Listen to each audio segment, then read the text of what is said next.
นอกจากการสนับสนุนช่องของเรานะครับผ่านการกดไลค์กดแชร์แล้วก็ Subscribe นะครับผมปัจจุบันนะครับผมช่องของเราได้เปิดช่องทางใหม่ๆนะครับผมเพื่อให้ผู้ชมนะครับผมและแฟนๆของช่องนะฮะสามารถให้การสนับสนุนช่องเล็กๆช่องนี้นะครับให้ได้ไปต่ออย่างต่อเนื่องนะครับและมั่นคงนะครับผมด้วยระบบสมาชิกนะครับผมที่ช่องเราเพิ่งเปิดขึ้นมานะฮะซึ่งทุกคนสามารถที่จะกดสมัครนะครับผมสมาชิกนะครับผมที่ปุ่มจอยนะครับผมหรือปุ่มสมัครสมาชิกนะครับผมที่มุมขวาล่างใต้คลิปนะครับผมหรือมุมขวาบนในหน้าต่างของช่องนะครับผมเพียงเดือนละ50 บาทเท่านั้นนะครับผมโดยมีสิทธิพิเศษมากมายไม่ว่าจะเป็นตราประทับแสดงระดับหลังชื่อนะครับผมเป็นรูปเรือชิปเปอร์ที่ออกมาแบบอย่างสวยงามนะครับผมพร้อมกับอีโมจินะครับเป็นรุ่นพี่แฮมชิปเปอร์นะครับผมสุดน่ารักนะครับซึ่งใช้ในการพูดคุยนะครับผมในช่องคอมเมนต์พร้อมสิทธิพิเศษต่างๆมากมายที่กำลังจะตามมาในอนาคตนะครับผมอีกอย่างหนึ่งคือทั้งการชมคลิปแบบ Exclusive นะครับก่อนใครนะครับผมหรือ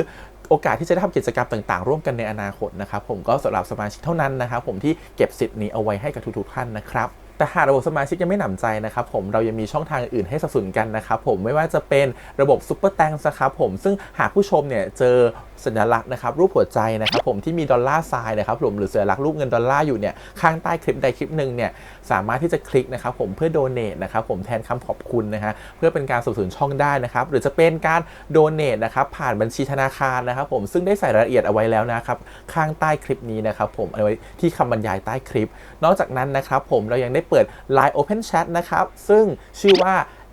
ATS Channel Family นะครับผมก็เลยขอเชิญชาวช่องทุกคนนะครับผมเข้าร่วมห้องแชทได้โดยไม่มีค่าใช้จ่ายใดทั้งสิ้นนะครับผมเอาไว้พูดคุยแลกเปลี่ยนข่าวสารกันนะครับผมในครอบครัวของเราและผมได้จัดทำสติกเกอร์ลายรุ่น Lovely พี่แฮมนะครับชิปเปอร์นะครับเอาไว้เป็นสติกเกอร์ที่ใช้พูดคุยกันด้วยนะครับจะได้ใช้คุยกันในกลุ่มก็น่ารักดีนะครับผมหรือจะเอาไปใช้คุยกับเพื่อนๆส่วนตัวก็ได้นะครับไม่ติดอะไรเลยนะครับผมตั้งใจทำออกมามากๆนะฮะเพียงชุดละ35 บาทเท่านั้นนะครับผมใช้ได้ตลอดชีพนะครับผมก็หวังว่าทั้งหมดนี้นะครับผมจะเป็นเรื่องราวดีๆที่จะเกิดขึ้นกับช่องของเราและชาวช่องของเราทุกคนนะครับผมเพื่อมุ่งหน้าต่อไปสู่ปี 2023 ปีนี้และก้าวต่อไปด้วยกันอย่างมั่นคงนะครับผมอย่าลืมสนับสนุนกันนะครับขอบคุณครับ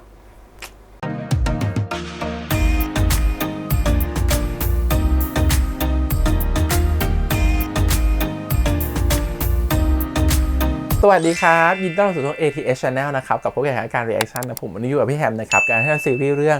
ดื้อเฮียก็หาว่าส่วน Naughty Babe Series นะครับ EP ที่4นะครับผมเรื่องราวกำลังสนุกเลยนะฮะเฮียความจำฟื้นขึ้นมาแล้วแต่ก็ยังเนียนเป็นความจำเสื่อมอยู่นะครับผมจำอะไรไม่ได้นะครับผมอ้อนน้องอยู่อย่างนั้นนะครับผมต้องรอดูว่าความอ้อน EP นี้จะเป็นแบบไหน EP เราเนี่ยหูอ้อนสุดหวานทั้ง EP ดูซิว่า EP จะเป็นยังไงแล้วดูซิว่า EP นี้เราจะเห็นปมต่างๆเพิ่มขึ้นหรือเปล่าว่าตกลงใครกันแน่เป็นตัวร้ายของเรื่องนี้ใครกันแน่ที่กำลังวางแผนอยู่ข้างหลังใครกันแน่ที่กำลังป่วนเรื่องนี้อยู่นะครับผมลองมาดูกันกับตื้อเฮียก็หาว่าโซน EP ที่4ครับก่อนอื่นเลยขอบคุณก่อนทำมันดีเวิร์กที่อนุญาตให้ reaction ได้นะครับไปดูกันเลยกับตื้อเฮียก็หาว่าโซน Naughty Babe Series EP ที่4ครับไปเลยเฮียบอกเองว่าพอเฮียออกจากโรงพยาบาลแล้วเฮียจะเลิกกับเดียวเฮียสัญญากับน้องเดียวตอนไหนว่าเราจะเลิกกันไหนหลักฐานมีเอกสารหรือเปล่าตั้งแต่เฮียความจำเสื่อมอะเฮียเปลี่ยนไปเป็นคนละคนเลยอะตอนนี้เฮียอบอุ่นยิ่งกว่าเตาไมโครเวฟอีกมึงก็ดูไม่เป็นไรนี่มึงไปทำอะไรให้น้องเดียวเขาไม่พอใจผมไม่รู้ผมความจำเสื่อมมึงหลอกกูไม่ได้เอาเป็นว่าปาไม่ต้องเชื่อผมความจำเสื่อมจริงๆก็ได้ผมจะเอาการความจำเสื่อมเนี่ยตามหาความจริงให้ได้พี่ตาโฟนเดี๋ยวก็จับทำลูกชิ้นเนื้อบ็อกซ์ซะดิทำไมเฮียถึงชอบขู่น้องแบบนั้นขนาดความจำเสื่อมก็ยังหรือว่า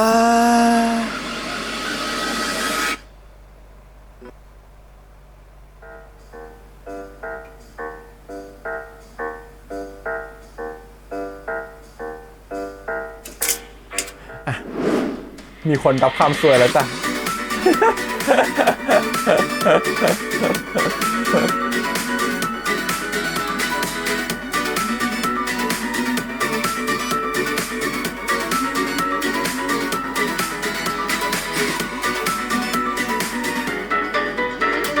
อยู่กันครบเลยไอเหรียญ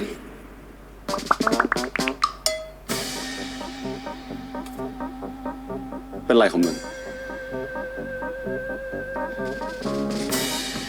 ทำไมคนเดียวกับหนูเกลือทำหน้าแบบนี้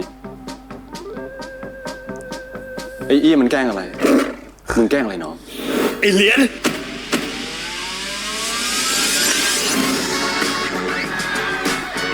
ฝั่งแดง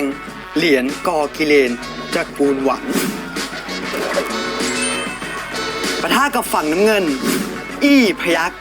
ศิษย์อาจารย์เฉิน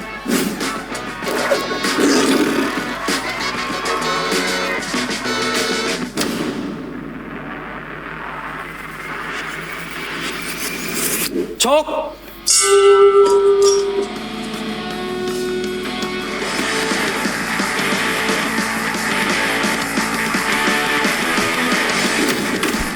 เดียวเลยชกเลย เข้าเลยครับ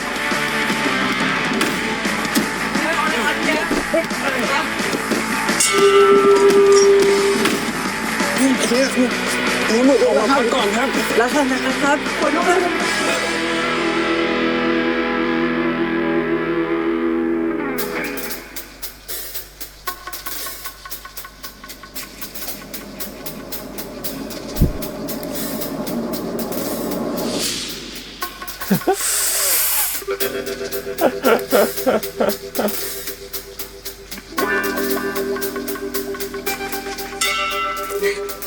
สู้ครับ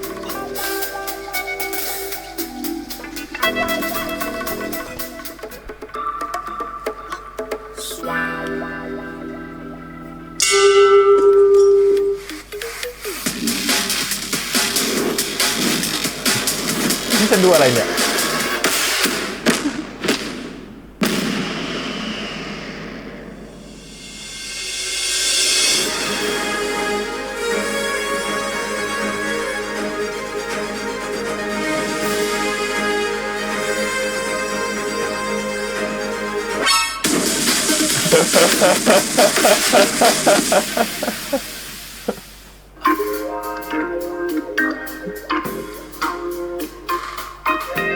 อย่าเพิ่งทะเลาะกันเลยนะครับ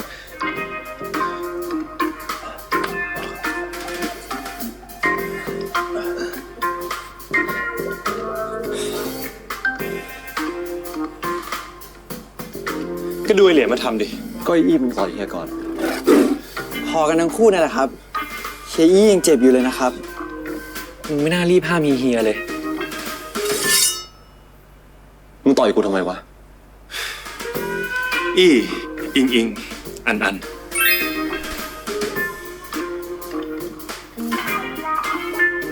หรือว่าเฮียจะหลุดไปแล้วมึงเฮียอี้ ชาติเดชา ชาติชดา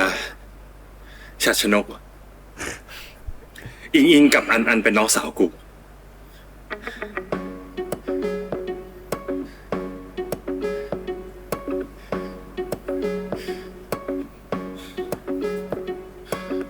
เคยหากูก็เรียกว่าไม่แน่ตระกูลเขาบอกแต่ใหญ่โต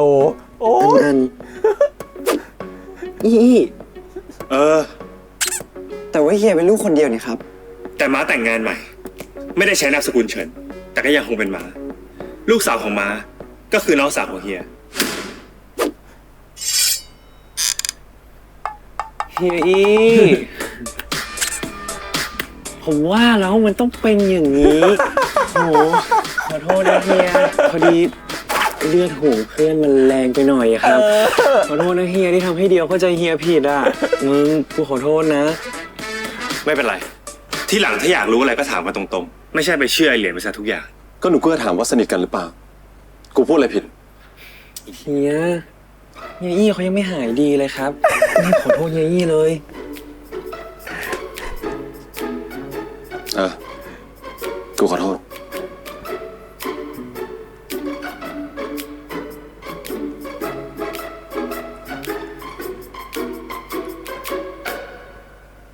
ไอ้อี้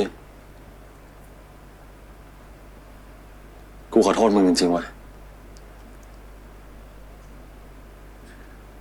ถือว่ากูขอมึงแล้วกัน ฝากบอกกับเกื้อด้วย กูรู้ว่าเกื้อเป็นห่วงคนเดียว แล้วมึงก็เป็นห่วงกู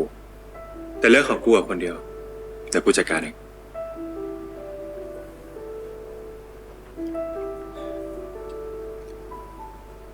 แล้วก็อย่าหลุดเรื่องที่เราคุยกันไว้นะ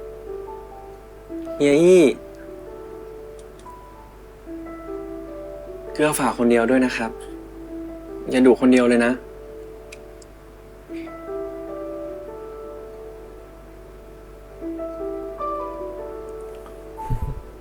ไปน้องเดียว กลับบ้านกัน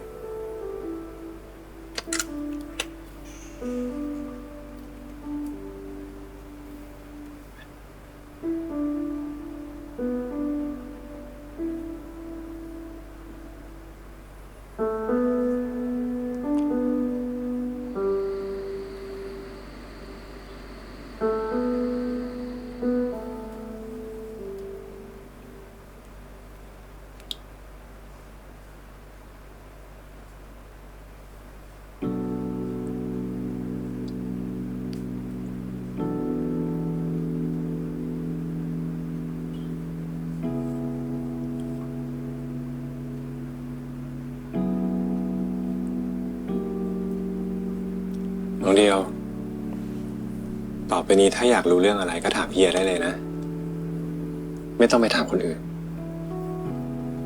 บางเรื่องที่เฮียไม่ได้บอกเดียว เพราะว่ามันเป็นเรื่องของป้า แล้วเฮียคิดถึงมาม่าไหมครับ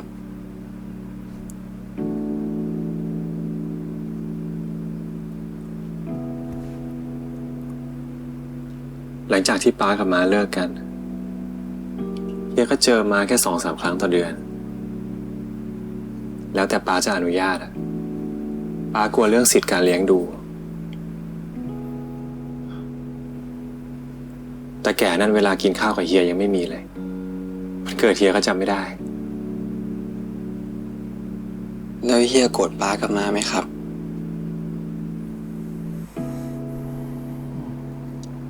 แรกๆก็โกรธนะ แต่ว่าเฮียเข้าใจป้าเขางานยุ่งอะไม่ค่อยมีเวลา ส่วนม้าเขาก็ไปแต่งงานมีครอบครัวใหม่แล้ว ตอนนี้เฮียก็เลยอยากทำหน้าที่ลูกชาย กับพี่ชายบ้างอะ เฮียต้องรักมาม่ากับน้องสาวมากเลยใช่ไหมครับ ขนาดเฮียความจำเสื่อมเฮียยังจำเรื่องของน้องสาวกับมาม่าได้เลย เกือบหลุดเกือบหลุดเกือบห ก็ ลุด คงงั้นแหละป้ากับม้าหย่ากันตั้งแต่เฮียจำความได้ ก็คงฝังใจมั้ง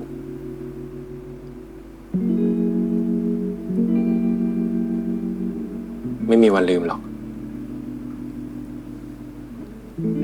แต่ป้าก็รักเฮียมากนะครับ ตอนที่เฮียเข้าโรงพยาบาลป้าเป็นห่วงเฮียมากเลยนะครับ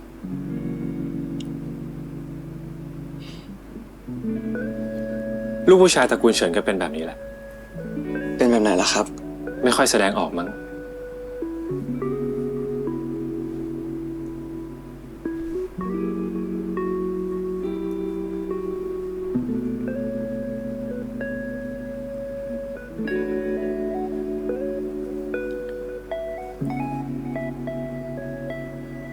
น้องเดียว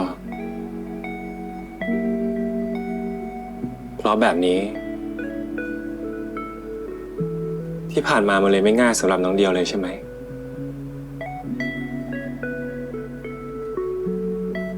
เขาไม่เคยแสดงออกให้รู้ว่ารู้สึก เดียวแค่ไม่มั่นใจ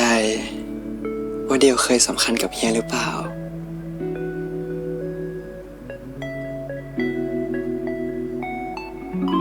สมมติว่า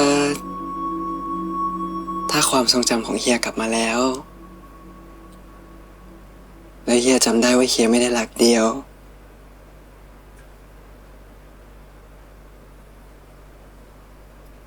เฮียจะอยู่กับเดียวไหมครับ แล้วถ้าสมมติว่าความจำเฮียไม่ได้กลับมา น้องเดียวยังจะอยู่กับเฮียไหม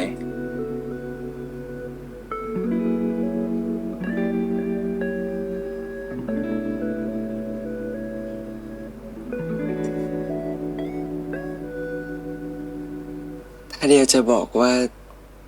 เดียวขอรักเฮียต่อไป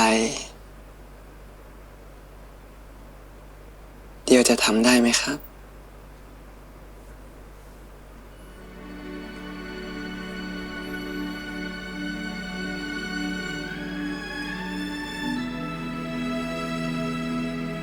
ของเล่นน่ารักเนาะ เฮียรักเดียวนะ น้องนัทเลยอารมณ์ดีขึ้นเยอะเลยอะ เดียวจะเอาอะไรมามั่นใจครับว่าเฮียรักเดียว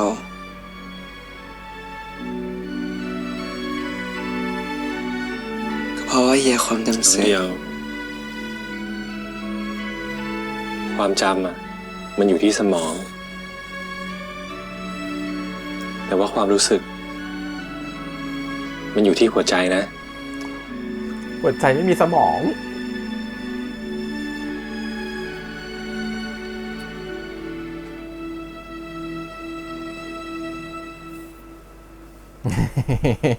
อย่ามันเนียนจ้ะ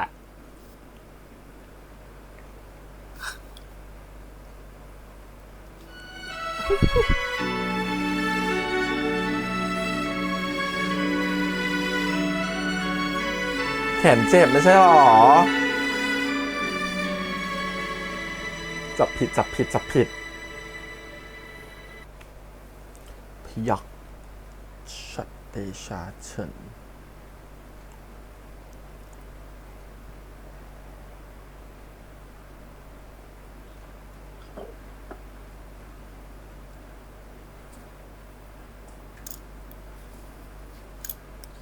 นี่ครับ เอกสารการลงทุนของบริษัทที่ตระกูลเฉินร่วมลงทุนด้วยครับ ส่วนไวน์ขวดนี้ คุณเหรียญส่งมาให้ครับ ขอบคุณ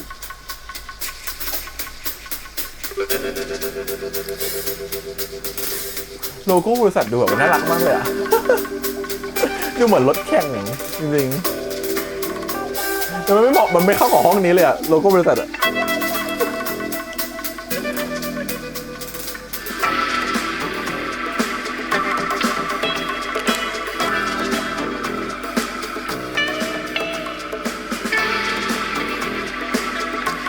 ถึงเราจะได้ไวน์ราคาแพงมาเราก็ต้องกินเย็น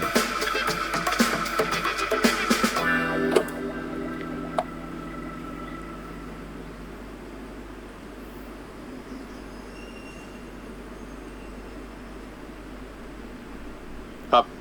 คุณพยักเรียกดูเอกสารการเงินของตระกูลเฉินครับ ใช่ครับ บริษัทที่ตระกูลเฉินร่วมลงทุนด้วยครับ มีตระกูลมงธีรวิทย์ด้วยครับ ๆ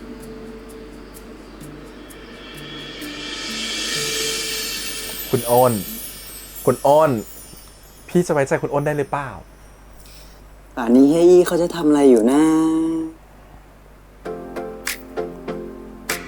คุณอ้นทำงานให้ใครกันแน่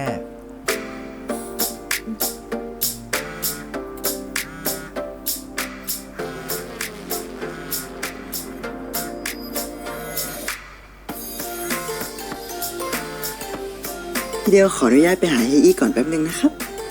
แล้วเดี๋ยวพี่เดียวจะรีบกลับมาหานะครับ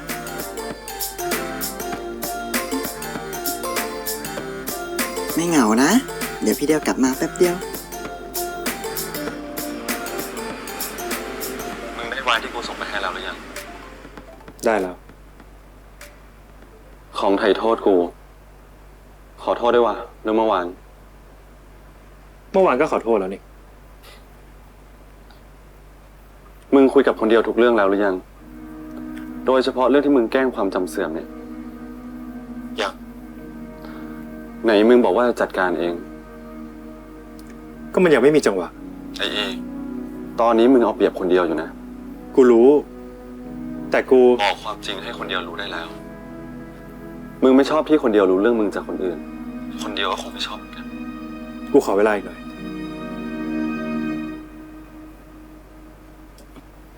แค่นี้ก่อน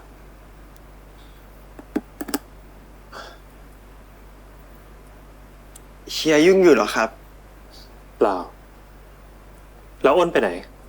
ไม่เห็นมีใครบอกเฮียเลยว่าน้องเดียวจะมา เดียวไม่ได้บอกคุณอ้นเองหรอกครับ เดียวแค่อยากมาดูว่าเฮียไม่เป็นอะไร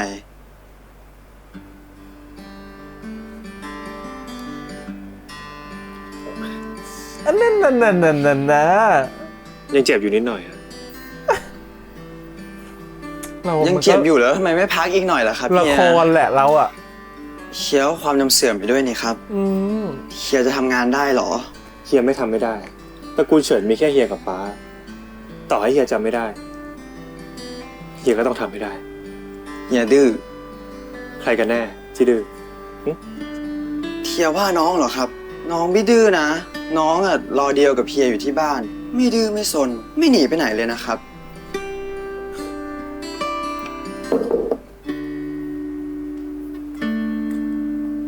รถที่จะไปส่งลูกค้า VVIP มาถึงแล้วครับ โอเค เดี๋ยวผมตามออกไป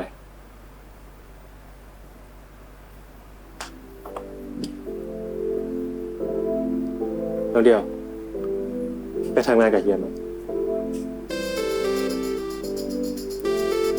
เดียวไปก็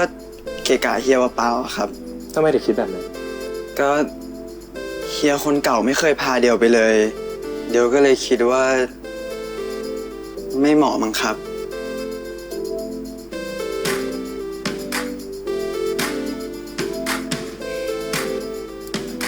ไม่ใช่ไม่มอง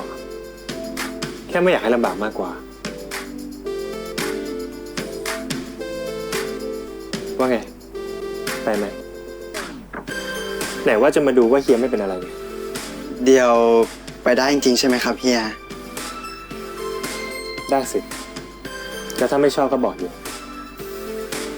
เดียวอยากไปครับ ยังไม่แต่งตัวไป ได้ครับเฮีย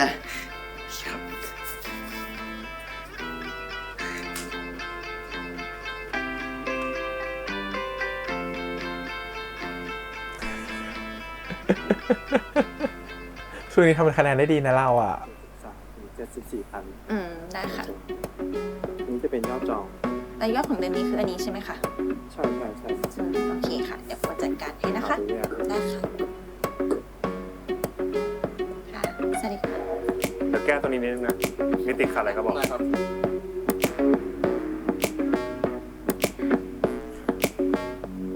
น้องต้นเล็กเนาะเขาใส่ไทยแล้วก็ดูแบบว่าจุ่มจิ๋มจุ่มจิ๋มน่ารักน่ารักอะไรอย่างเงี้ย โอเค ทุกอย่างตามเดิม จัดการด้วย ครับนาย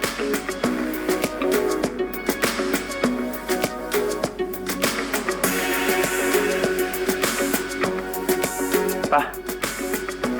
ครับเฮีย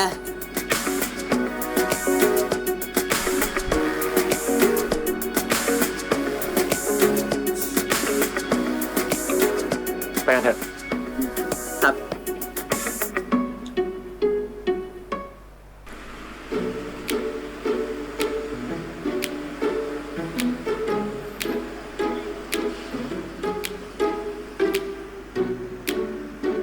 เบื่อหรือยัง ไม่เบื่อเลยครับเฮีย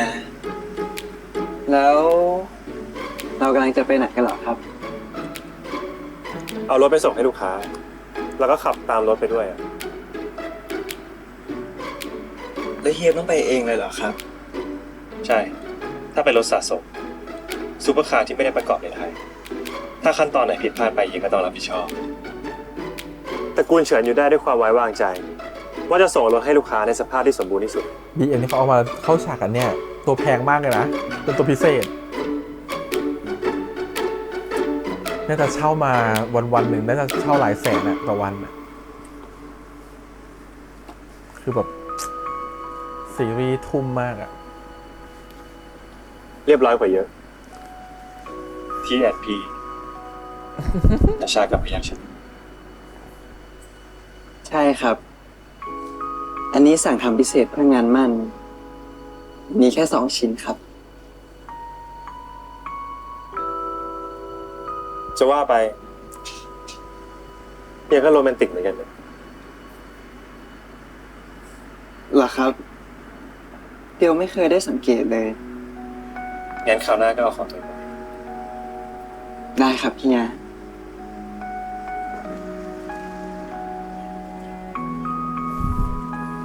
เหมือนได้จีบใหม่อะ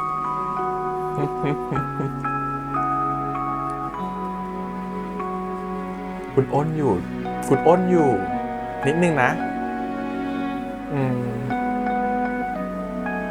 คุณอ้นเธอยิ้มคุณอ้นเธอแอบยิ้มเนี่ยคุณแอบยิ้มเนี่ยตกลงเธอเป็นตัวร้ายหรือเป็นตัวดีกันแน่ฉันไม่เข้าใจ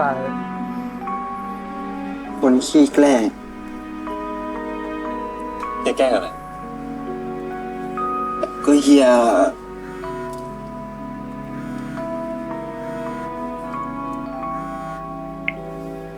Yes I'm here Yes so yeah today we have a meeting yeah today is Thursday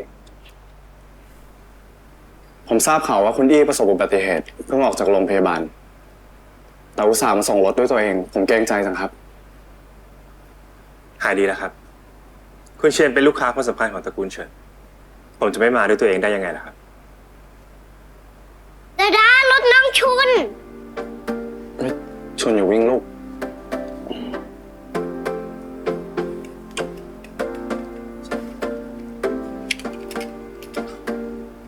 คนเดียว โค้ดพี่เดียว สวัสดีครับคุณเชน สวัสดีครับ น้องชุนสวัสดีครับ เดี๋ยวนะพาโค้ชพี่เดียวมาหาน้องชุนเหรอ โค้ชพี่เดียวเขากลับมาจากซาวิสาแลนด์แล้วเหรอ สาววิสาแลนด์แล้ว น่ารัก อันนี้ดอกไม้นะครับ น้องคนนี้เขาเล่นหลายเรื่องกันนะ ขอบคุณนะครับ น้องคนนี้น่ารักมาก ชอบ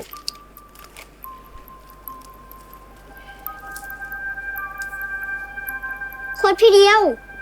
น้องชุนอะคิดถึงโค้ชพี่เดียวทุกวันเลยเดาดาบอกน้องชุนว่าดาดาจะพาน้องชุนไปหาโค้ชพี่เดียวที่ซาวิสาแลนด์ด้วย สวิตเซอร์แลนด์ครับลูก ถึงก็มีคนถึง นี่รู้จักกันด้วยเหรอครับ รู้ด้วยเหรอครับ ว่าจะไปสวิตเซอร์แลนด์ โค้ชเดียวเป็นโค้ชเทควันโดของน้องชุนนะครับ น้องชุนเขาชอบโค้ชเดียวมาก ยังไงก็ขอบคุณสำหรับบริการที่ดีเยี่ยมเสมอมานะครับ ครับ โค้ชพี่เดียว ย้ายมาอยู่กับน้องชุนได้ไหม น้องชุนอยากเจอโค้ชพี่เดียวทุกวันเลย ไม่ได้หรอกนะครับน้องชุน ว่าแต่โค้ชเดียวไม่ได้ไปสวิตเซอร์แลนด์แล้วตอนนี้อยู่ที่ไหนครับ มาทำงานกับตระกูลเฉินเหรอ แล้วยังพักอยู่ที่เดิมไหมครับ ที่เจ้าของเขาจะไล่ออกจากบ้านนะ มีเรื่องแบบนั้นด้วยเหรอครับ คือว่ามันเป็นเรื่องเข้าใจผิดเฉยๆนะครับ ก็นั่นแหละสิครับ ผมว่าจะชวนโค้ชเดียวไปอยู่คอนโดที่ผมซื้อทิ้งไว้นะครับ ผมพูดจริงๆนะครับ ไม่ต้องเกรงใจ คอนโดอยู่ใกล้บริษัทผมด้วยเผื่อวันไหนจะฝากน้องชุนไปเล่นด้วย ระหว่างรอผมเลิกงานนะครับ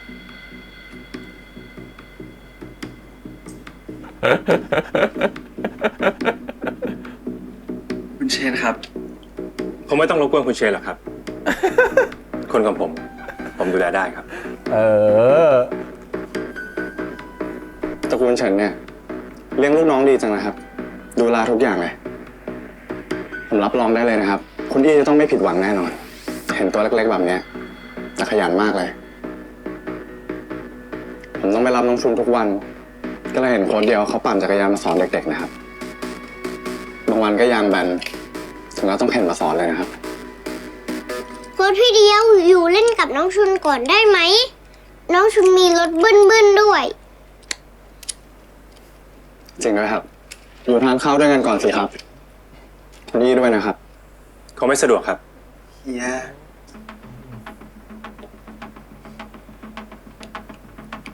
ผมว่าคุณเชนยังรู้จักน้องเดียวไม่ดีพอนะครับ งั้นผมขอแนะนำให้เลยก็แล้วกัน นี่น้องเดียวชาชาวงศ์ธีรวิทย์คู่หมั่นของผม ที่กำลังจะแต่งงานกันครับ ขอบคุณคุณเชนสำหรับการสนับสนุนตระกูลเฉินเสมอมานะครับ นี่ครับ คุณโอนลิฟต์ตัด ถ้า บ ได้ ท มาเมื่อชุดคอร์ส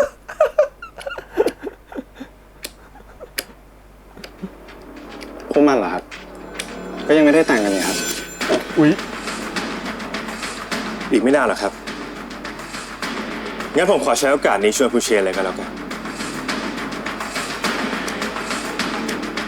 ลูกค้า VIP ด้วยอ่ะ งั้นเดี๋ยวขอตัวก่อนนะครับคุณเชน สวัสดีนะครับ บ๊ายบายน้องชุน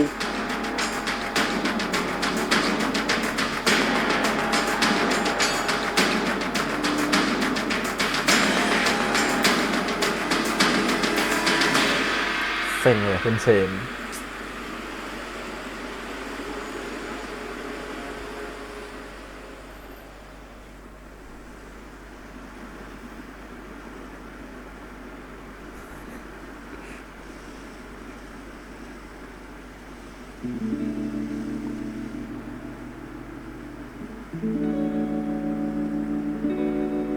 เฮียครับ คือเรื่องคุณเชน เดี๋ยวขออยู่เงียบๆก่อน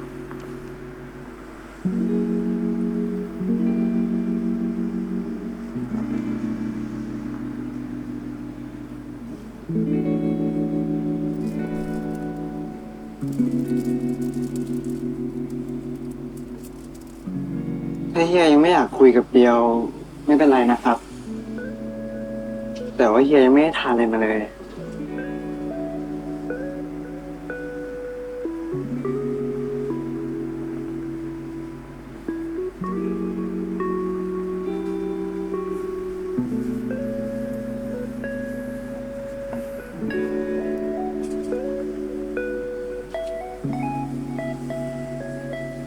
นั่น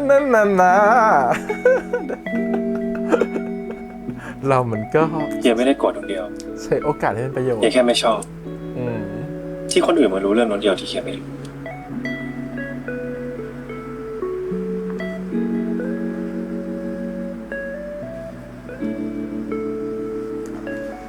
แต่การประกาศงานมั่นก็อาจจะใหญ่โต ยิ่งจำอะไรไม่ค่อย คุณ ได้ เชนเขาไม่รู้หรอกว่ามั่นกันนะแต่ดูจากสายตาเหมือนคุณเชนก็รู้นะ ต้องการจะแย่เสืออยู่เหมือนกัน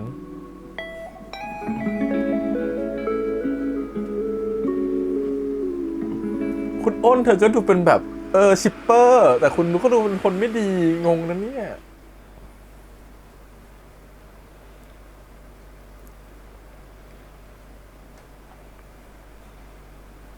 เฮียรักเดียวนะ เดี๋ยวจะเอาอะไรมามั่นใจครับ ว่าเฮียรักเดียว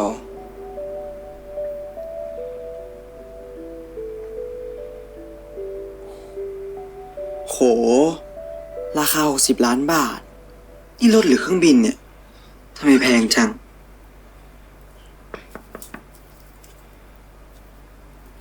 พ่อ พ่อพยายามโทรหาคนเดียวแล้วทำไมไม่รับสาย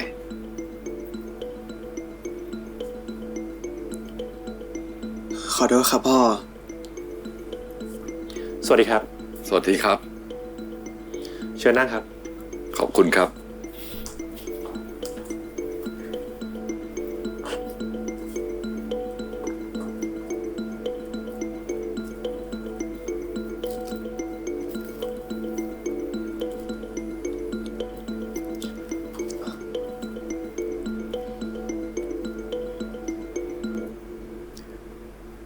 คนเดียวยุ่งอยู่กับการดูแลผมอะครับ แล้วหลังจากนี้ก็คงไม่ค่อยว่างเท่าไหร่ครับ อ๋อ ดีเลยครับ มีอะไรก็ช่วยๆกันพอดีอาได้ข่าวเกี่ยวกับอุบัติเหตุก็เป็นห่วงมากก็โทรหาคนเดียวว่าจะเข้ามาเยี่ยมเนี่ยครับ เทอมนี้เทมก็จะเรียนจบแล้ว เขาชอบอะไรที่เกี่ยวกับรถมากเลย อาก็เลยอยากจะมาฝากให้ช่วยงานคุณอี้ ค่าแคร์อ๋อผมเพิ่งอ่านรีพอร์ต ค่าแคร์ที่น้องเขาดูแลเนี่ย ปีที่แล้วทั้งปียังไม่ได้กำไรเลยนี่ครับ กิจการเล็กๆมันไม่ค่อยเวิร์กเท่าไหร่นะครับ จริงไหมเทม ขนาดร้านทำเล็บของน้ากับน้องแทมน่ะ ยังไม่ดีเลยนะคะ คุณอี้ ใช่ค่ะแทมว่าเราคงต้องหาทำเลใหม่แล้วล่ะค่ะ คือผมอยากจับงานที่สเกลใหญ่กว่านี้ครับ งานคาแคร์มันเล็กไปครับ ผมจะไม่มีแพลนจะรับคนเพิ่ม มีแต่จะไล่คนออกครับ อ๋อเลยครับ แต่ยังไงอาก็ฝากน้องๆด้วยแล้วกัน คนเดียวด้วยนะ ต้องช่วยงานคุณอี้เขานะ ถ้ามีอะไรจะให้พ่อกับน้องๆช่วยแล้วก็บอกได้เลยไม่ต้องเกรงใจ ครับพ่อ ฟิลมาเกาะเขากินมากๆ บ้านนี้ ขออนุญาตนะครับ อีก 5 นาทีคุณพยัคฆ์มีประชุมครับ อ๋อ ติดธุระเลยครับ เอาไว้คุณอี้เขายังช่วยแล้วค่อยนัดทานข้าวกันก็ได้ครับ พอดีแทมจะปิดโซนจัดปาร์ตี้วันเกิดที่เพนากอนนะคะ โอ้โห พี่เดียวเชิญเฮียอี้มาด้วยสิคะ เพื่อนแทมมาอยากเจอเฮียอี้ทั้งนั้นเลย แทมแต่พี่ว่า เฮียไม่สะดวก ยังไม่หายดี ยังไม่อยากออกงาน เฮียครับ ที่เฮียบอกว่าจะยกรถสปอร์ตให้ผมจะได้เมื่อไหร่ล่ะครับ เฮียจะยกให้เมื่อไหร่ก็ค่อยบอกผมแล้วกันครับ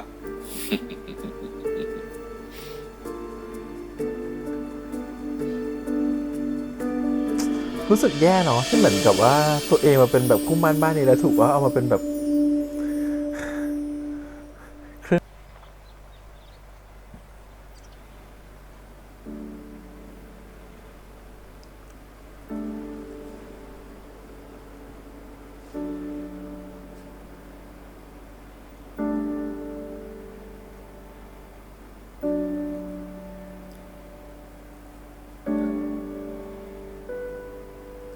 เดี๋ยวขอโทษนะครับ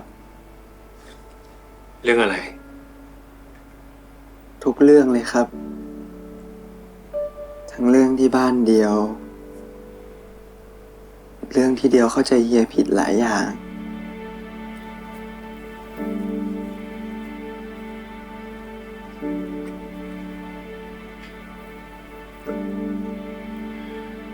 เฮียเข้าใจ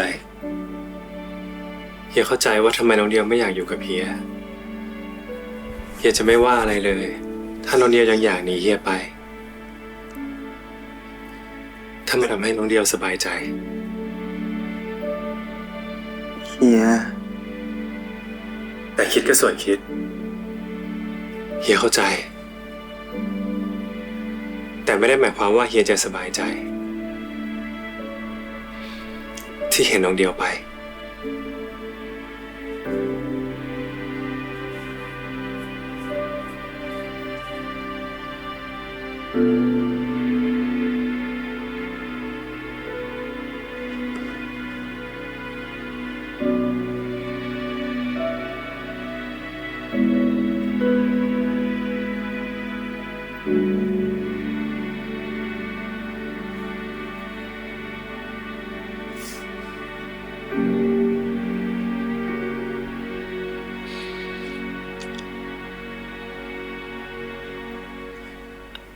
แต่งงานกันไหม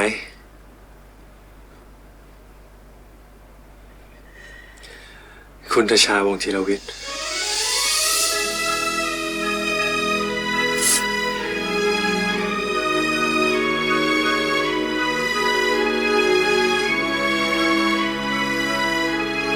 แต่งงานกันนะครับ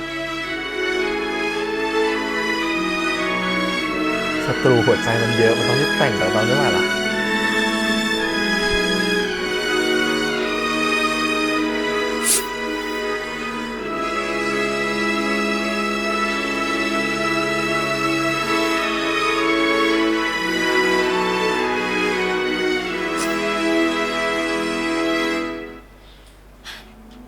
มีคนเดียวเป็นหลักประกันไม่ได้ช่วยอะไรเลย ไม่เห็นจะได้อะไรง่ายๆสักอย่าง เกิดอุบัติเหตุขึ้นกับทายาทคนเดียวของตระกูลแบบเนี้ยคงระวังตัวกันแจ ดีนะที่ไม่ตายอ่ะไม่งั้นคนเดียวคงไม่ได้อะไรสักอย่าง ความจริงมันน่าจะแต่งกันไปตั้ง3 ปีที่แล้วแล้วนะ ไม่งั้นป่านนี้เราก็คงสบายไปแล้วล่ะ ไม่รู้มัวรออะไรกันอยู่ ก็ไม่แน่ เราไม่รู้ว่าตระกูลเฉินจะเล่นลูกไม้อะไรอีกหรือเปล่า อีกอย่างผัวคุณเคยไปเปรยเอาไว้ว่า จะยกที่ดินครึ่งหนึ่งของวงธีรวิทย์กับสมบัติทั้งหมดให้คนเดียว แบบนี้ก็ดี เรายังพอมีเวลาแก้ไข ครึ่งหนึ่งได้ยังไงอ่ะเทมกับแทมก็เป็นวงธีรวิทย์เหมือนกันนะ นั่นสินะ ถ้าเป็นคุณคุณจะทำยังไง แต่ถ้าเป็นผมไม่สนหรอกครึ่งหนึ่งของวงธีรวิทย์ผมมีเป้าหมายที่ใหญ่กว่านั้น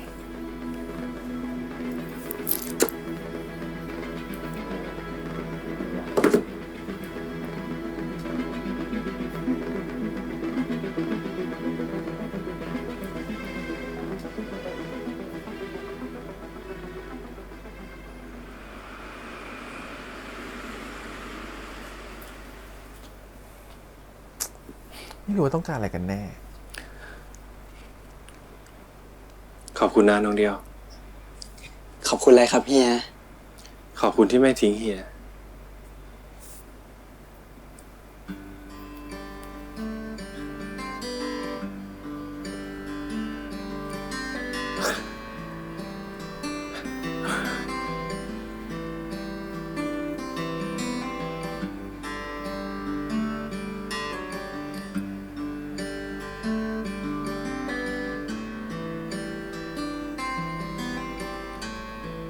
ถ้าเดียวตื่นขึ้นมา เฮียจะหายไปไหมครับ ทำไมน้องเดียวถึงถามแบบนี้ล่ะ เดียวไม่เคยคิดเลย ว่าเราจะได้อยู่ด้วยกันจริงๆ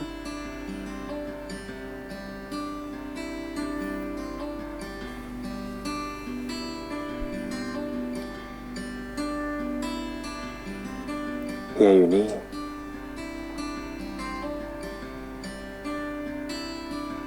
มานอนนี่มา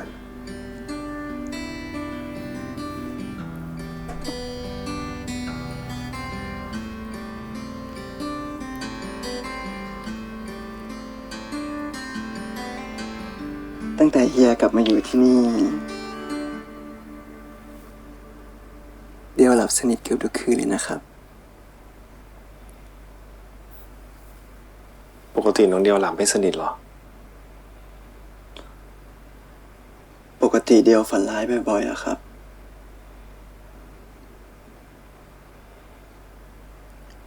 ฝันเรื่องอะไร เดียวฝันเห็นเสือ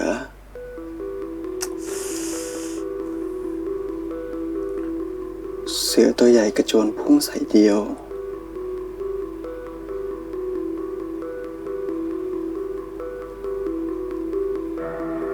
เสียงเรียกชื่อเดียวดัง คนเดียว คนเดียว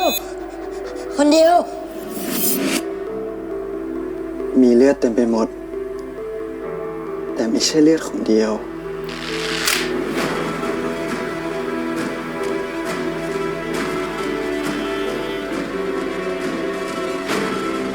เดียวกลัวมากเลยครับ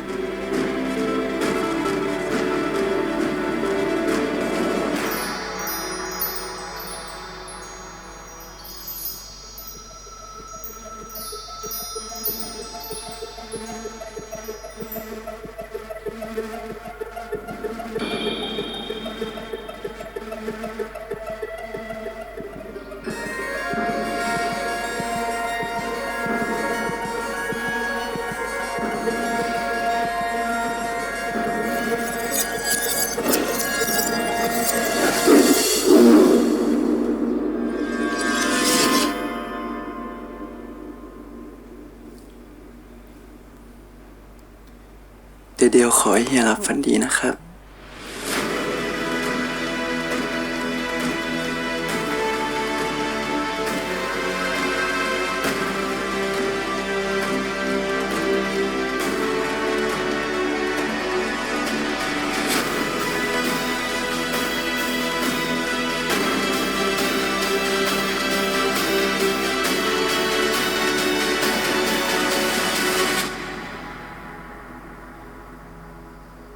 หรือคนนี้คือคนหรือคน น้องชน หรือคนนี้คือตัวร้าย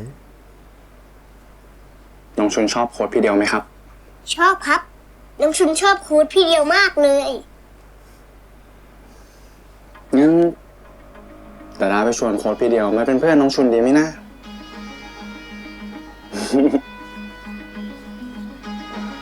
เนี่ยแหละฉันว่าผมเมื่อกี้กำลังคิดทฤษฎีว่าไม่น่าจะเป็นบ้านหลังที่ฆ่าเจอี้แล้ว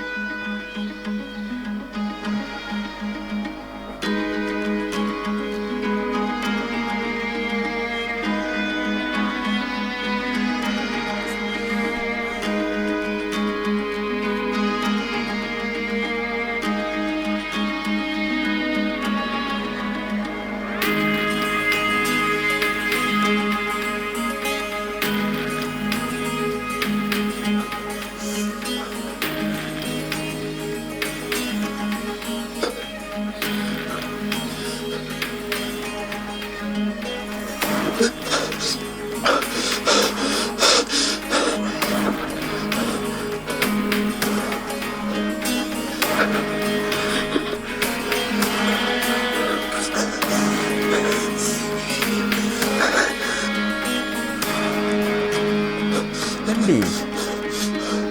ชอบ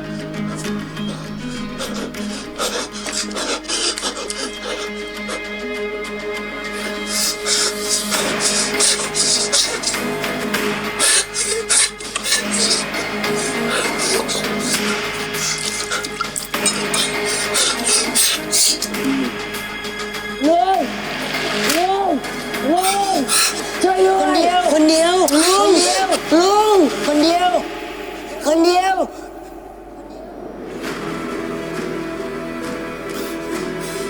อย่าดีกว่านะครับคุณอี้ วันนี้เล่อๆอารมณ์ไม่ค่อยดี ก็มันอยากออกไปเดินเล่นไง เดียวฝันเห็นเสือ เสือตัวใหญ่กระโจนพุ่งใส่เดียว คนเดียว เสียงเรียกชื่อเดียวดัง คน ลั่น เดียว คนเดียว ก่อนหน้านี้พี่จำเรื่องนี้ไม่ได้ คนเดียวเพิ่งจะเสียแม่ไปไม่นานความทรงจำของแม่ก็แทบจะไม่เหลือละ ผมจะรับผิดชอบเต็มที่ เดียวขอให้เฮียหลับฝันดีเดียวกลัวมากเลยครับ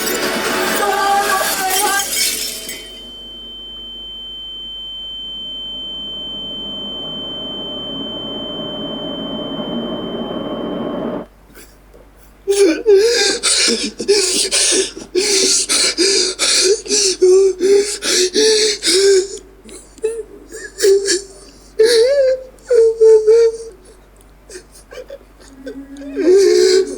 ีย ค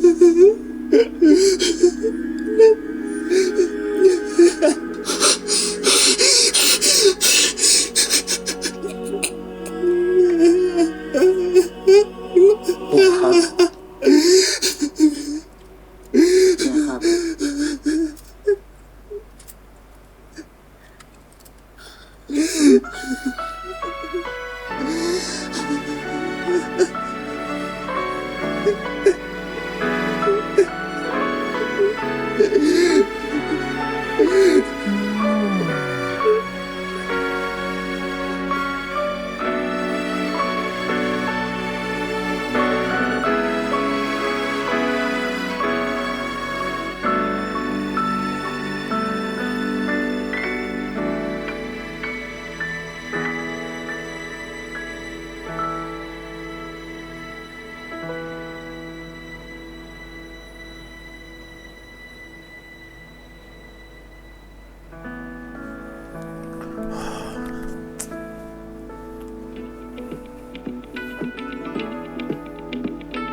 พ่อครับทำไมตระกูลเฉินถึงช่วยเราเหรอครับ เดียวก็มีความสุขสบายดีไม่ใช่เหรอ แค่นั้นก็พอแล้ว เดียวไม่แน่ใจ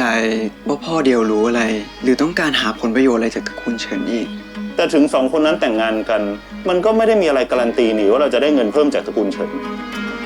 ต้องได้สิ ถ้าคราวนี้น้องเดียวเป็นอะไรไปแม้แต่ปลายก้อยกูไล่มึงออกจากตระกูลจริง ป้ายอมปล่อยมาไปได้ ผมคิดว่าผมก็ทนได้ หรือว่าผมควรปล่อยน้องไปจริงๆ ความจำเฮียกลับมาแล้วใช่ไหมครับ โอเคครับก็แต่ว่าก่อนหน้านี้ที่ผ่านมาอี้ลืมเรื่องนี้ไปแล้วเราว่าประเด็นของเรื่องที่อี้จำได้เรื่องนี้แหละที่เรื่องของการปกป้องน้องไม่ได้น่าจะมีผลต่อการทำให้อี้ตัดสินใจในการแต่งงานช้าลงนะครับผมก็อีกเรื่องนึงอาจจะเป็นเรื่องเกี่ยวกับสมบัติหรือเกี่ยวกับตระกูลของวงธีรวิทย์สักอย่างนึงแหละทำให้อี้ตัดสินใจแต่งงานช้าเพราะว่าการแต่งงานมันมีการแบ่งสินสมรสที่เท่ากันถูกไหมครับผมแล้วก็แบบว่ามีแบ่งสมบัติเป็น50-50เพราะฉะนั้นเนี่ยมันอาจจะมีการที่เหมือนกับว่าเรื่องของสมบัติเข้ามาเกี่ยวข้องหรือเปล่าทำให้แต่งงานช้าแต่ก็ไม่น่าเกี่ยวเพราะว่าคุณพ่อไม่ได้ติงเรื่องนี้เลยคิดว่าก่อนหน้านี้ที่ไม่ยอมแต่งงานอาจจะเป็นเรื่องหลักๆคือเรื่องนี้แหละเรื่องที่เป็นปมในวัยเด็กว่ากลัวจะปกป้องน้องไม่ได้แล้วตอนแรกเหมือนกับที่ขอคนเดียวแต่งงานเนี่ยก็เพราะว่าจำเรื่องนี้ไม่ได้แต่สุดท้ายพอคนเดียวพูดขึ้นมาปุ๊บมันความทรงจำมันกลับมาหมดเลยมันเลยจำเรื่องนี้ได้พอจำได้ปุ๊บก็เลยแบบช็อกแพนิคแล้วก็รู้สึกตกใจมากๆแล้วก็รู้สึกว่าแบบทำไมแบบวันนั้นฉันทำอะไรลงไปภาพมันกลับมาเป็นภาพที่มันคงเป็นภาพที่อี้กลัวมากๆครับที่ไม่อยากให้เกิดแบบนั้นขึ้นอีกแล้วเลยรู้สึกว่าต้องคอยปกป้องน้องไม่อยากให้มันเกิดเหตุการณ์แบบย้อนซ้ำวันนั้นขึ้นมาอะไรเงี้ยซึ่งตรงนี้ก็ต้องไปรอดูว่าพอหลังจากจำได้กลับมาแบบเนี้ยอี้จะทำยังไงต่อไปแต่ดูแล้วทรงแล้วอี้ก็ไม่น่าจะปล่อยคนเดียวไปง่ายๆนะแล้วถ้าปล่อยไปเนี่ยคุณพ่อก็ขู่ไว้แล้วด้วยเป็นนู่นแบบว่านู่นวันนี้เนาะทีเนี้ยประเด็นตรงเนี้ยก็ต้องรอดูต่อแล้วกันว่าจะเป็นยังไงระหว่างงานแต่งงานนี้จะเกิดขึ้นไหมเพราะเหมือนงานแต่งงานต้องเกิดขึ้นแน่ๆเลยดูพูดถึงเรื่องแบบการแต่งงานหลายครั้งมากก็ต้องรอไปดูกันแล้วกันนะครับผมระหว่างความสัมพันธ์ของสองคนนี้ต้องชมว่าน้องสองคนเนี่ยแม็กกับนัทเล่นเก่งขึ้นเยอะมากเลยเล่นนี้ดีมากคือตัวนัทเองชอบฉากที่เขาเล่นเหมือนกับแบบตอนที่เขาขอโทษแล้วเขารู้สึกผิดแล้วเขาก็แบบจะร้องไห้แล้วตามันแบบว่าค่อยปริ่มน้ำตาไหลออกมาทีละนิดทีละนิดอะไรเงี้ยรู้สึกคือเล่นดีส่วนของแม็กเนี่ยฉากที่เหมือนกับแพนิคตอนสุดท้ายเนี่ยตอนกลัวตอนความทรงจำกลับมาก็เล่นดีคืออินไปกับเขาทั้งสองคนนะฮะโอเคทีนี้มาพูดถึงเรื่องประเด็นที่เราจะพูดท็อปิกกันก็คือว่าอิงถูกป่ะกับเสี่ยอะไรคนหนึ่งจะไม่ได้2คนเป็นน้องสาวนะครับผม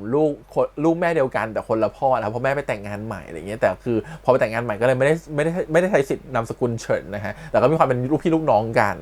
ก็ทำให้ตัวของเกิดความเข้าใจผิดได้คิดว่าเป็นแบบคนผู้หญิงที่ตัวของอี้ชอบอะไรอย่างเงี้ยสุดท้ายก็เคลียร์เรื่องนี้กันไปกลายว่าตอนเนี้ยคนเดียวไม่น่าจะมีเรื่องติดใจอะไรอีกแล้วนะครับผมกับตัวของอี้เนาะก็คือที่คิดเอาไว้ทั้งหมดคือผิดหมดเพราะฉะนั้นตอนนี้ก็น่าจะเริ่มกลับมาไว้ใจอี้แล้วก็ให้อภัยอี้แต่ก็ตอนนี้กลายเป็นความกลัวแทนว่า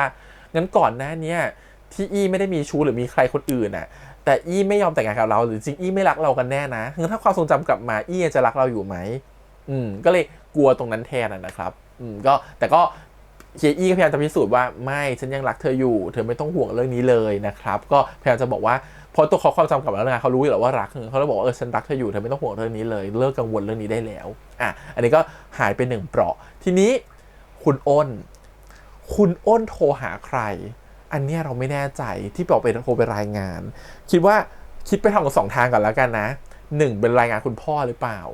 รายงานตรงกับคุณพ่อว่าตอนนี้เขาเอาข้อมูลนู่นนี่นั่นธุรกิจมาดูมาส่องอะไรอย่างเงี้ยหรือรายงานต่อบุคคลที่3ตอนนี้เริ่มคิดแล้วนะว่าคุณอ้นน่ะทำงานให้คนอื่นที่ไม่ใช่วงธีรวิทย์นะคนอื่นไปอีกแล้วมันก็มีตัวละครใหม่เข้ามาใน EP นี้คือคุณเชนเนี่ยก็ดูเหมือนเป็นคนที่รู้เรื่องทุกอย่างนะดูรู้หมดเลยความสัมพันธ์ของเฮียอี้กับคนเดียวเป็นยังไงแต่แก้ทำเป็นเนียนเหมือนไม่รู้แล้วก็คืองานแต่งงานใหญ่ขนาดนี้ลงข่าวขนาดนี้มีเหรอคนระดับของคุณเชนน่ะจะแบบที่แบบหูตากว้างไกลเป็นนักธุรกิจมีเงินจะไม่มีคอนเนคชั่นที่จะรู้ได้ว่า2 คนนี้เป็นคู่มั่นกันอันนี้แหละ1ที่ไม่เชื่อไม่มีทางไม่รู้หรอกว่า2 คนนี้เป็นคู่มั่นกันรู้อยู่แล้วว่าเป็นคู่มั่นกันถึงจงใจพูดออกไปแบบนั้นพูดออกไปให้เหมือนกับว่าฉันก็ชอบคนเดียวเหมือนกันนะตั้งตนเป็นศัตรูเลยแล้วเห็นว่าไม่ได้แต่งงานกันนี่ก็ยังไม่แต่งงานฉันแย่งได้แล้วก็มองด้วยว่าแบบก็เห็นคุณไม่แต่งงานสักทีมั่นไปตั้งนานแล้วแสดงว่าคุณมีอะไรปัญหาอะไรหรือเปล่าคือเขาพยายามจะเสาะหาปัญหาที่มันเกิดขึ้นเลยพยายามจะรู้สึกว่าฉันมีสิทธิ์จะแย่งได้เพราะฉะนั้นในเรื่องของความรักเชนเข้ามาเป็นศัตรูหัวใจแล้วแน่นอนนะครับผมตรงนี้ที่น่ากลัวแต่ไม่รู้ว่าเชนร้ายกว่านั้นหรือเปล่านะอาจจะมีอะไรที่มันมากกว่านั้นก็ได้เราไม่แน่ใจทีนี้พอเราพูดแบบนี้กลับมามันทำให้ตรงเนี้ยน่าคิดขึ้นมาว่าอ้นทำงานให้คนอื่นหรือเปล่าที่ไม่ใช่ตระกูลพยัคฆ์อาจจะไม่ใช่คุณพ่อของพ่อก็ได้อาจจะเป็นคนอื่นไปเลยก็ได้ที่มีบุคคลที่3ขึ้นมาอีกที่ต้องการจะปั่นทำลายธุรกิจนี้หรือจริงๆแล้วก็แค่เป็นการรายงานคุณพ่อโดยตรงแค่นั้นเองไม่ได้มีอะไรอาจจะคิดมากไปเองนะเพราะว่าคุณอ้นเนี่ยตอนขับรถมาก็จะเห็นอมยิ้มเป็นชิปเปอร์อยู่ในหลายโมเมนต์เหมือนกันก็คิดว่าคุณอ้นไม่น่าร้ายหรอกคือเขาจะเอาบุคคลหน้าตาจิ้มริมขนาดนี้มาเป็นคนร้ายได้ยังไงก็ไม่น่าก็คิดว่าอาจจะรายงานตรงกับคุณพ่อหรือเปล่าอันนี้มองแง่ดีไว้ก่อนทีนี้กลับมาที่ตระกูลวงศ์ธีรวิทย์นะครับผมคุณแม่เนี่ยร้ายแน่นอนคุณพ่อร้ายแบบหนึ่งคุณพ่อต้องการสูบเลือดสูบเนื้อต้องการเงินโดยการใช้ลูกชายเป็นประโยชน์นะฮะมันจะเห็นว่า EP หน้าเนี่ยลูกไปคิดถามคุณพ่อว่ามันเกิดเรื่องอะไรกันแน่แต่คุณพ่อก็ไม่ยอมบอกนะครับแต่คุณพ่อจะมีความเป็นห่วงลูกชายคนนี้อยู่นะถึงเขาจะสูบเลือดสูบเนื้อจากตระกูลของเฮียอี้ก็จริงแต่คุณพ่อเขาก็ยังคิดว่าถ้าสมมติได้สมบัติมาจะแบ่งให้ลูกชายคนนี้ครึ่งนึงนะแต่คนที่ไม่ยอมกับเป็นคุณแม่จ้ะแม่ใหม่ไม่ยอมจ้ะและแม่ใหม่ต้องการให้สมบัติเป็นของลูกตัวเองก็คือลูกสาวกับลูกชายของตัวเองนะครับผมแล้วก็ไปวางแผนกับน้องชายตัวเองน่าจะเป็นคุณอานะหรืออาจจะไม่รู้ว่าเป็นน้องชายจริงๆหรือเปล่าหรือจริงๆเป็นผัวน้อยหรือเปล่าก็ไม่แน่ใจนะครับผมที่ต้องการจะคุบสมบัติตระกูลนี้มาเป็นของตัวเองแต่ดูแล้วจะมีแผนการที่ใหญ่กว่าการแค่เรื่องของการจับแต่งงานและได้สมบัติเพราะว่าการแต่งงานได้สมบัติมันไม่การันตีอยู่แล้วนะว่าได้สมบัติเราอยากได้เร็วกว่านั้นมันก็ต้องมีวิธีที่มากกว่านั้นอยากจะรู้เหมือนกันว่าเป็นวิธีไหนนะฮะแต่มีการปาลูกดอกใส่เฮียอี้ก็เป็นไปได้ว่าจะเก็บเฮียอี้หรือต้องเล็งเป้าไปที่เฮียอี้หรือเปล่าอันนี้ก็ต้องรอดูทีเนี้ยสิ่งที่มันน่าคิดคือมีประโยชน์หนึ่งที่คุณแม่เขาพูดบอกว่าตอนแรกคิดว่าถ้าอี้ตายจะไม่ได้อะไรแล้วซะอีกจะอดได้ทุกอย่างแล้วซะอีกดีวะยังรอดกลับมาได้แสดงว่าแม่ไม่เกี่ยวแม่ไม่รู้ว่ามีการวางแผนฆ่าเฮียอี้แสดงว่าอาจจะเป็นคนอื่นก็ได้นะที่วางแผนใครล่ะแต่ก็ยังกลับไปช้อยส์เดิมของพี่ที่บอกว่าคนที่วางแผนต้องการทำให้คนเดียวเป็นอะไรหรือเปล่าไม่ใช่เฮียอี้แต่เฮียอี้ดันเอารถคันนี้ไปขับเพราะเปอร์เซ็นต์น้อยมากที่เฮียอี้จะเอารถคันนี้ไปขับเองเพราะอะไรเพราะเฮียอี้มีรถของตัวเองอยู่แล้วถูกปะการที่จะตามน้องไปมันไม่มีทางระบุได้เลยว่าจะต้องเป็นเฮียอี้ขับรถคันนี้เลยมองว่ารถคันนี้ถูกวางกับดักเพื่อให้เป็นเรื่องของคนเดียวหรือเปล่าให้เป็นคนเดียวที่จะเป็นคนถูกกำจัดหรือตายหรือเปล่างั้นถ้าเป็นคนเดียวตายเนี่ยคนที่ได้ประโยชน์จะเป็นใครพ่อของเฮียอี้เหรอน่าคิดเนาะคือรู้สึกว่าคุณพ่อที่ดูเหมือนเป็นคนดีก็อาจจะไม่น่าไว้ใจก็ได้นะครับผมเราก็ไม่แน่ใจเหมือนกันแต่เราก็ยังคิดในแง่บวกว่าถ้าพ่อของเฮียอี้ดันเป็นคนร้ายขึ้นมาเนี่ยการรักกันของคนเดียวกับเฮียอี้ก็จะยากขึ้นไปอีกนะฮะมันก็จะทำให้รู้สึกว่าทุกอย่างมันดูลำบากลำบนมากขึ้นไปอีกแต่ถ้าพ่อของคนเดียวเป็นคนร้ายเนี่ย คนเดียวจะมีสิทธิ์ปฏิเสธคุณพ่อของตัวเองอยู่แล้วประมาณหนึ่งเพราะรู้สึกว่าคุณพ่อของตัวเองทำตัวไม่ถูกการมาสูบเลือดสูบเนื้อของตระกูลนี้งั้นถ้ามันร้ายมันจะร้ายในระดับแค่เป็นเรื่องของเงินทองพอไปได้แต่ถ้าสมมติคิดอีกแบบนึงเหมือนกันว่าถ้าพ่อของคนเดียวสั่งฆ่าเฮียอี้หรือพ่อของคนเดียวไม่ไวแบบต้องการทำร้ายเฮียอี้อ่ะเราว่าอันเนี้ยก็อาจทำให้คนเดียวแต่งงานกับเฮียอี้ลำบากเพราะฉะนั้นสรุปทั้งหมดออกมาเป็นช้อยส์หนึ่งที่คิดว่าคนร้ายคือใครคนร้ายที่ทำร้ายเฮียอี้ต่อจากนี้ไม่มีทางเป็นพ่อของคนเดียวแน่นอนพ่อของคนเดียวจะต้องหวังแค่เรื่องของการที่เป็นเรื่องของสมบัติเรื่องของเงินทองอย่างเดียวเพราะเรื่องเนี้ยเฮียอี้พอให้อภัยได้กับคนเดียวแล้วก็จะแต่งงานกับคนเดียวได้แล้วคนเดียวก็น่าจะรู้สึกว่าไม่รู้สึกผิดมากจนเกินไป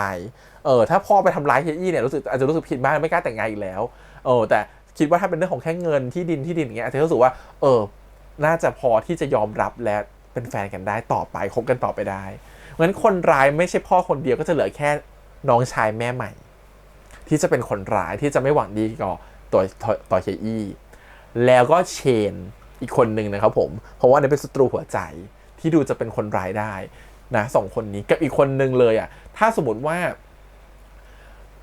คุณพ่อของเฮียอี้เนี่ยเป็นคนร้ายคนหนึ่งก็อาจจะต้องการทำเรารู้สึกว่าเราไม่เห็นประเด็นว่าทำไมเขาต้องหวังทำร้ายตัวของคนเดียวนะโดยการทำให้รถมันพังแล้วมันก็เสียประวัติตระกูลเขาด้วยรู้สึกว่ามันไม่คุ้มค่ากันกับที่เขาจะทำแบบนั้นก็เลยมองว่าเป็นคนอื่นแล้วแหละบวกกับคนที่มาสืบข่าวก่อนหน้านี้จำได้ไหมที่เหมือนกับเราจะเห็นแค่หลังผมเขาอะ